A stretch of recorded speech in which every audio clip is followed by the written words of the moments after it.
हमारे पड़ोसी मुल्क भारत के कर्नाटक असेंबली इलेक्शन के बदतरीन रिजल्ट्स और शिकस्त के बाद मोदी की भारतीय जनता पार्टी यानी बीजेपी ने एक इजलास तलब किया, जबकि दूसरी तरफ कांग्रेस पार्टी की जीत के बाद वजीर आला के ओहदे के लिए दौड़ शुरू हो गई। कर्नाटक इलेक्शन में बीजेपी और कांग्रेस दोनों ने अपनी पूरी कोशिश की, लेकिन बीजेपी की कुछ गलतियों और चालों ने कांग्रेस पार्टी का काम आसान कर दिया। कुछ बातें माहिरीन की राय की बुनियाद पर सामने आती हैं कि इलेक्शन में मोदी की बीजेपी से कौन कौन सी गलतियां हुई और कांग्रेस की वो कौन सी चालें थी कि जिनकी वजह से कांग्रेस कामयाब हुई। नंबर 1, भारत के सारे सियासी माहिरीन ये बात करते नजर आते हैं कि कर्नाटक इलेक्शन में बीजेपी की हार की बड़ी वजह हुकूमत मुखालिफ लहर थी, जिसके लिए पार्टी मुनासिब इकदाम करने में नाकाम रही। एक खास अरसे तक हुकूमत में रहने के बाद वोटर अक्सर हुकूमती जमात की कारकर्दगी से नाराज हो जाते हैं। बीजेपी सन 2019 से इक्तदार में थी।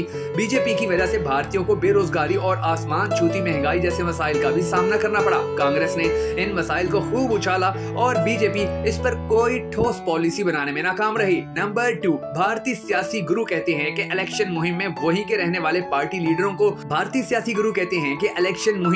वहां के रहने वाले पार्टी लीडरों को ज्यादा अहमियत नहीं दी जाती थी और मरकजी रहनुमाओं पर हद से ज्यादा तवज्जो दी जाती रही। यही वजह है कि ब्रांड मोदी का ज्यादा इस्तेमाल भी काम न आया। बीजेपी का ख्याल था कि वजीर आजम मोदी की रैलियों और रोड शो से कम 20 इजाफी सीटें उसकी गोद में गिर जाएंगी, लेकिन ऐसा नहीं हुआ। नंबर 3, कर्नाटक में कांग्रेस के सोशल मीडिया सदर ने अपने एक ट्वीट में कहा कि ये वाज़ेह है कि बीजेपी की नफरत की सियासत को शिकस्त हुई है। मोदी ने भारतीयों को लड़ाने और तकसीम करने की कोशिश की जिस कदर वो कर सकते थे। अमित शाह और हमता बसवा शर्मा ने इलेक्शन कैंपेन के आखिरी दिनों में अकलियत यानी मुसलमानों और सिखों समेत ईसाइयों के खिलाफ इससे बदतरीन बातें की, लेकिन वो फिर भी नाकाम रही। नंबर 4, इस इलेक्शन के दौरान बीजेपी की सारी पार्टी में जिस तरह की बगावत और इख्तलाफ था, खास तौर पर मरकजी इलाका और महाराष्ट्र से जुड़े कर्नाटक के इलाकों में, इसने पार्टी को बहुत ज्यादा नुकसान पहुंचाया। इसके अलावा जगदीश शेट्टर के मुतालबात को पार्टी के अंदर ही कहीं सुना जाना चाहिए था, जो किसी वजह से बीजेपी ने नहीं किया और फिर पार्टी को वस्ती कर्नाटक और शुमाली कर्नाटक में इसका खुमियाजा भी भुगतना पड़ा। पार्टी के अंदर लड़ाई, अंदरूनी कश्मकश और धड़ेबंदी ने कर्नाटक में बीजेपी की पोजीशन को कमजोर कर दिया है। अगर पार्टी अंदरूनी तकसीम पर काबू पाने के बाद इत्तेहाद के साथ मैदान में उतरती है तो इसका असर उसकी इंतखाबी कारकर्दगी पर भी हो सकता है और मोदी जी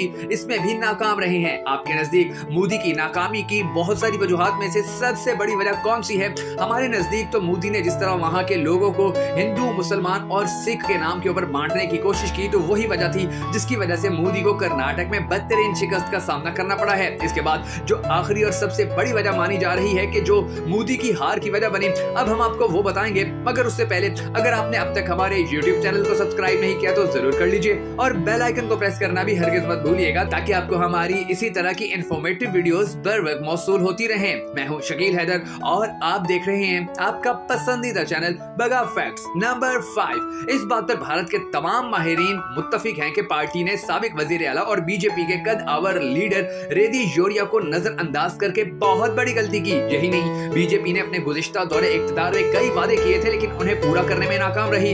इससे वोटर का एतमाद और हमायत मुतासिर हुई और इसके नतीजे में पार्टी की कारकर्दगी मुतासिर हुई। कांग्रेस ने पे सीएम मुहिम का सही तरीके से मुकाबला नहीं किया। कर्नाटक स्टेट कंट्रैक्टर्स एसोसिएशन ने शिकायत की कि हर टेंडर को पास करने के लिए 40% कमीशन का मुतालबा किया जाता है, जिसे कांग्रेस पार्टी ने अपने इंतखाबी फायदे के लिए इस्तेमाल किया। पार्टी ने एक मशहूर यूपीआई ऐप का QR कोड इस्तेमाल किया और इसे पे सीएम कोड कहा। पार्टी ने इसे ये पैगाम देने के लिए इस्तेमाल किया कि हुकूमत में बदअनवानी बढ़ गई है। बहुत से सियासी माहिरीन का कहना है कि कांग्रेस ने 3-4 महीने तक जो 40% रिश्वतखोरी की मुहिम चलाई, उसने कहीं न कहीं अवाम को मुतासिर करने का काम किया। अगरचे बदअनवानी का यह इल्जाम साबित नहीं हो सका, लेकिन एक बयानिया के तौर पर यह काम कर रहा है और मोदी को इसकी वजह से शिकस्त हुई है।